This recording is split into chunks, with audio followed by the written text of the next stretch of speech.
नमस्कार मंडळी. तर आज आहे षटतिला एकादशी. त्याचसोबत आज मकर संक्रांत देखील आहे. तर मी तुम्हाला षटतिला एकादशीची आणि मकर संक्रांतीची व्रतकथा सांगणार आहे. ही कथा ऐकल्यामुळे आपल्याला भगवान विष्णू, माता लक्ष्मीचा आणि सूर्यनारायणाचा आशीर्वाद हा प्राप्त होत असतो. तसेच आपल्या घरामध्ये सुख, शांती आणि समृद्धी देखील येत असते. व्हिडिओ स्किप न करता ही कथा शेवटपर्यंत जरूर ऐका. चॅनलमध्ये नवीन असाल तर चॅनल लाईक करा आणि सबस्क्राईब देखील करा. आणि कमेंटमध्ये ओम नमो भगवते वासुदेवाय किंवा ओम सूर्याय नमः लिहायला विसरू नका, जेणेकरून आपल्याला देखील भगवान विष्णूंचा, भगवान सूर्यनारायणाचा आशीर्वाद हा नक्कीच प्राप्त होईल. या षटतिला एकादशीचे व्रत केल्याने आपल्याला 1000 एकादशीचे पुण्य फळ मिळतं. षटतिला एकादशी आणि मकर संक्रांत असा योगायोग जवळजवळ 11 वर्षांनी जुळून आलेला आहे. त्यामुळे या दिवसाला अनन्यसाधारण महत्त्व आहे. पद्मपुराणानुसार जो भक्त खऱ्या मनाने षटतिला एकादशीचे व्रत करतो त्याला मोक्ष मिळतो. सर्व समस्यांपासून त्याची मुक्तता होते. त्याच वेळी जे पुण्य कन्यादान, हजारो वर्षांची तपश्चर्या, सुवर्णदान यांनी मिळते, तेच पुण्य षटतिला एकादशीच्या व्रताने मिळते. तसेच हे व्रत केल्याने मानसिक शांती आणि आनंद मिळतो. कुटुंबात शांती मिळते. कुटुंबात सुख समृद्धी देखील येते. एकदा नारदाने प्रभू विष्णूंना षटतिला एकादशी कथा संबंधित प्रश्न विचारला. तेव्हा प्रभूंनी षटतिला एकादशी महात्म्य सांगितले. तर ते आपण ऐकावे. भगवंतांनी नारदांना म्हटले की, हे नारद, मी आपल्याला सत्य घटना सांगत आहेत. लक्ष देऊन ऐकावे. प्राचीन काळात मृत्यूलोकात एक ब्राह्मणी राहत होती. ती नेहमी व्रत करत असे. एकेकाळी ती 1 महिन्यापर्यंत व्रत करत होती, ज्याने तिचं शरीर अत्यंत कमकुवत झाले. ती अत्यंत हुशार असूनही तिने देवता किंवा ब्राह्मणांसाठी कधीही अन्न किंवा पैसे दान केले नव्हते. यामुळे मी विचार केला की या ब्राह्मणीने व्रत करून आपलं शरीर शुद्ध केलं आहे, तर आता तिला विष्णू लोकात जागा तर मिळेल, परंतु हिने कधी अन्नदान न केल्यामुळे ही तृप्त होणे अवघड आहे. प्रभू म्हणाले की, असा विचार करून मी भिकाऱ्याच्या वेशात मृत्यूलोकात त्या ब्राह्मणीजवळ गेलो आणि भिक्षा मागितली. तेव्हा ब्राह्मणी म्हणाली, महाराज, आपण का आले आहात? मी म्हटले की मला भिक्षा पाहिजे. यावर तिने मातीचा गोळा माझ्या भिक्षापात्रात टाकला. मी स्वर्गलोकात परतून आलो. काही काळानंतर ती ब्राह्मणी शरीर त्याग करून स्वर्ग आली. तेव्हा ब्राह्मणीला माती दान केल्यामुळे स्वर्ग सुंदर महाल मिळाले, परंतु आपल्या घरात धान्य नसल्याचे बघून ती घाबरली आणि माझ्याकडे येऊन म्हणाली की, मी अनेक व्रत पूजा केली तरी माझ्या घरात धान्य नाही. यामागील कारण काय आहे? यावर मी तिला म्हटले की, आधी तू आपल्या घरी जा. देवस्त्रिया तेथे येतील तुला बघायला. आधी त्यांच्याकडून षटतिला एकादशीचे पुण्य आणि विधी जाणून घे, मग दार उघड. माझे वचन ऐकून ती तेथून निघून गेली. जेव्हा देवस्त्रिया आल्या आणि दार उघडण्याचा आग्रह करू लागल्या, तेव्हा ब्राह्मणी म्हणाली, आपण मला बघायला आल्या आहात, तर आधी मला षटतिला एकादशीचे महात्म्य सांगा. त्यापैकी एक देवस्त्रीने तिला षटतिला एकादशी महात्म्य सांगितले. तेव्हा तिने दार उघडले. देवगणाने तिला बघितले की ती गंधर्वी किंवा आसुरी नसून मनुष्य आहे. त्या ब्राह्मणीने सांगितल्याप्रमाणे षटतिला एकादशी व्रत केले आणि त्या प्रभावाने ती सुंदर आणि रूपवती झाली. तिचं घर धनधान्याने भरले. म्हणून मनुष्याने मूर्खतेचा त्याग करून षटतिला एकादशी व्रत करावे, लोभ सोडावा आणि या निमित्ताने तिळाचे दान करावे. याने दुर्दैव, दारिद्र्य, अनेक प्रकारच्या संकटांपासून मुक्ती मिळते. तसेच आता आपण मकर संक्रांतीची कथा बघणार आहोत. एकदा कमेंटमध्ये ओम सूर्याय नमः जरूर लिहा. या दिवशी सूर्यनारायणाची 12 नावे जरूर ऐकली जातात. त्याचसोबत सूर्यदेवतेची मकर संक्रांतीची कथा देखील ऐकली जाते. सूर्यनारायणाची 12 नावे: ओम मित्राय नमः, ओम रवये नमः, ओम सूर्याय नमः, ओम भानवे नमः, ओम खगाय नमः, ओम पुष्णे नमः, ओम हिरण्यगर्भाय नमः, ओम मरीचये नमः, ओम आदित्याय नमः, ओम सवित्रे नमः, ओम अर्काय नमः, ओम भास्कराय नमः. मकर संक्रांतीची एक जुनी कहाणी आहे. खूप वर्षांपूर्वीची गोष्ट आहे. एका राज्यामध्ये हरिदास विष्णुसेवक आणि त्याची पत्नी गुणवती राहत असे. गुणवती खूपच संस्कारी आणि भगवान विष्णूंची परमभक्त होती. ती एक पतिव्रता स्त्री होती. ती नेहमी सगळ्या देवी देवतांचे उपवास करत असे, पण यमराजांची पूजा तिने कधीही केली नाही. येणाऱ्या जाणाऱ्यांची सेवा करण्यापासून ती कधीही मागे राहत नसे. या प्रकारे सुखाने आणि समृद्धीने तिचे जीवन व्यतीत करत होती. काही काळानंतर गुणवतीचा मृत्यू झाला. तिने केलेल्या धर्म आणि कर्मामुळे यमदूत तिला आदरपूर्वक धर्मराजांकडे घेऊन गेले. तिथे तिने पाहिले की त्या ठिकाणी 4 दरवाजे आहेत.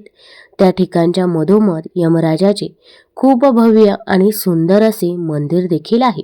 या मंदिरामध्ये यमराज बसले आहेत. त्यांच्या शेजारीच चित्रगुप्त सुद्धा बसलेले आहे, जे मृत्यू पावलेल्या लोकांच्या पापांचा हिशोब यमराजाला ऐकवत असतात. यमराजाचे दूत गुणवतीला तेथे घेऊन आले. जेव्हा गुणवतीने यमराजांना पाहिले तेव्हा ती भीतीने थरथर कापू लागली आणि खाली मान घालून उभी राहिली. तेव्हा चित्रगुप्तने यमराज यांना गुणवतीच्या पापपुण्याचा हिशोब सांगितला. यमराज गुणवतीची भक्ती पाहून प्रसन्न झाले, पण ते थोडे उदासही होते. त्यांच्या चेहऱ्यावरची उदासी गुणवतीने पाहिली. तेव्हा ती यमराज यांना म्हणाले की प्रभू, मला हे समजत नाही की तुम्ही उदास नक्की का आहेत. कृपा करून मला याचे कारण सांगा. तेव्हा यमदूत म्हणाले, हे देवी, तू जेव्हा तप, दान, धर्म इत्यादी करून सगळ्या देवतांना संतुष्ट केले आहे, पण माझ्या नावाचे कोणतेही दान, पुण्य, उपवास तू केला नाही. हे ऐकून गुणवती म्हणाले, प्रभू, माझी चूक माफ करा. मला तुमच्या उपासनेचा विधी माहीत नव्हता. तुम्ही कृपा करून मला त्याचा काही उपाय सांगा, त्यामुळे माणसांना तुमच्या कृपेचे पात्र बनवण्याची संधी मिळेल. यमराज म्हणाले, सूर्यदेवांच्या उत्तरायणामध्ये गेल्यानंतर जी महापुण्य येणारी मकर संक्रांत येते, त्या दिवसापासूनच माझी पूजा सुरू केली पाहिजे. या प्रकारे वर्षभर माझी कथा ऐकल्यामुळे आणि माझी पूजा करून दानधर्म केल्यामुळे व्यक्ती सगळ्या प्रकारच्या दुःखापासून मुक्त होतो आणि ती व्यक्ती माझ्याजवळ नेहमी सुखी राहतात. हे ऐकल्यानंतर गुणवतीने यमराजांना प्रार्थना केली, हे प्रभू, जर अशी गोष्ट असेल तर मला या यमदूतांपासून सोडून परत पृथ्वी तलावर पाठवून द्या, ज्यामुळे मी तुमच्या कथेचा प्रचार करू शकेल. गुणवतीची ही प्रार्थना ऐकून यमराज यांनी तिला परत पृथ्वीवर जाण्याची परवानगी दिली. त्याच वेळी गुणवतीच्या मृत शरीरामध्ये प्राण परत आले. तिची मुलं म्हणाले, आपली आई परत जिवंत झाली. त्यानंतर गुणवतीने तिच्या पती आणि मुलांना यमदेवांच्या सगळ्या गोष्टी सांगितल्या आणि गुणवतीने आपल्या पती आणि मुलांबरोबर मकर संक्रांतीला पूर्ण विधीपूर्वक यमदेवांची दररोज पूजा आणि कहाणी ऐकणे चालू केले आणि त्याचबरोबर दान, पुण्य, कर्म करणे चालू केले. या प्रकारे गुणवतीने वर्षभर कथा ऐकली आणि सगळ्या सुखांचा उपभोग घेतल्यानंतर जेव्हा तिचा मृत्यू झाला तेव्हा स्वर्गलोकामध्ये देवतांनी गुणवतीचा आदर सत्कार केला. आता यमराजांची, शनिदेवाची, सूर्यदेवाची पूजा मकर संक्रांतीला का करता, त्याबद्दल देखील एक कथा आहे. श्रीमद भागवत आणि देवी पुराणाच्या कथेनुसार शनी महाराजांना त्यांचे वडील सूर्यदेवांबद्दल वैर होते, कारण सूर्यदेवांनी पाहिले होते की त्यांची दुसरी पत्नी सज्ञा आणि तिचे पुत्र यमराज यांच्यात भेदभाव केला जात आहे. या गोष्टीमुळे रागावून सूर्यदेवांनी सज्ञा आणि तिचे पुत्र शनी यांना स्वतःपासून दूर केले. यामुळे शनी आणि त्यांची आई छाया यांनी सूर्यदेवांना कुष्ठरोगाचा शाप दिला होता. वडिलांना कुष्ठरोगाने त्रस्त पाहून यमराज खूप दुःखी झाले. सूर्यदेवांना कुष्ठरोगातून मुक्त करण्यासाठी यमराज यांनी तपश्चर्या केली, पण सूर्यदेवाने रागवून शनी महाराजांचे घर कुंभ म्हणजे जी शनीची रास आहे तर ती जाळून टाकली. यामुळे शनी आणि त्यांची आई छाया यांना खूप त्रास सहन करावा लागला. यमराज यांनी आपली सावत्र आई आणि भाऊ शनी यांना त्रासात पाहून त्यांच्या कल्याणासाठी वडिलांना सूर्यदेवांना खूप समजावले. तेव्हा कुठे सूर्यदेव शनीच्या घरी कुंभ राशीमध्ये पोहोचले. कुंभ राशीत सर्व काही जळून खाक झाले होते. त्यावेळी शनिदेवांकडे तीळ सोडून काहीही नव्हतं, म्हणून त्यांनी काळ्या तिळांनी सूर्यदेवाची पूजा केली. शनीच्या पूजेने प्रसन्न होऊन सूर्यदेवांनी शनी महाराजांना आशीर्वाद दिला की जेव्हा मी मकर राशीत प्रवेश करेन तेव्हा तुझी दुसरी रास मकर धनधान्याने भरून जाईल. तिळामुळे शनी महाराजांना त्यांचे वैभव परत मिळाले होते. म्हणूनच शनिदेवांना तीळ खूप प्रिय आहेत.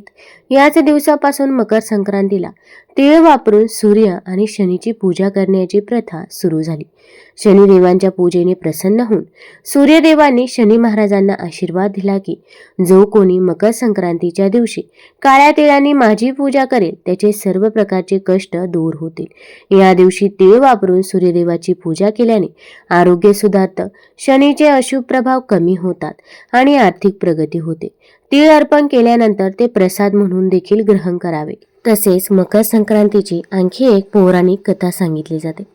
मकर संक्रांतीच्या दिवशी माता गंगा भगीरथाच्या मागोमाग चालत कपिल मुनींच्या आश्रमातून पुढे जाऊन सागराला मिळाले होते. या दिवशी महाराज भगीरथाने आपल्या पूर्वजांसाठी तर्पण केले. राजा भगीरथ हे सूर्यवंशातील होते. त्याने कठोर तपश्चर्या करून माता गंगेला पृथ्वीवर आणले आणि कपिल मुनींच्या शापातून आपल्या 60,000 पूर्वजांना मोक्ष मिळवून दिला. पूर्वजांच्या मुक्तीसाठी राजा भगीरथाने गंगाजल, तांदूळ आणि तिळाने श्राद्ध आणि तर्पण केले होते. तेव्हापासून मकर संक्रांतीच्या दिवशी स्नान आणि तिळाचे महत्त्व आहे. माता गंगेच्या पवित्र जलामुळे भगीरथांचे पूर्वज स्वर्गाला गेले अशी कथा सांगितली जाते. शास्त्रानुसार ज्या दिवशी माता गंगा कपिल मुनींच्या आश्रमात पोहोचल्या तो दिवस मकर संक्रांतीचा होता. त्यावेळी कपिल मुनींनी गंगेला आशीर्वाद दिला आणि सांगितले की हे माता गंगे, तू तिन्ही काळ लोकांचे पाप नष्ट करशील आणि भक्तांच्या अनेक पिढ्यांना मुक्ती आणि मोक्ष देशील. कलियुगात लोकांचे पाप धुण्याचे काम फक्त तूच करशील. विष्णू धर्मसूत्रानुसार मकर संक्रांतीच्या दिवशी पितरांसाठी तर्पण करणे आवश्यक मानले जाते. पितरांच्या आत्म्याच्या शांतीसाठी आणि सर्वांचे कल्याण होण्यासाठी तिळाचे 6 प्रकारे उपयोग पुण्यदायक मानले गेले आहेत.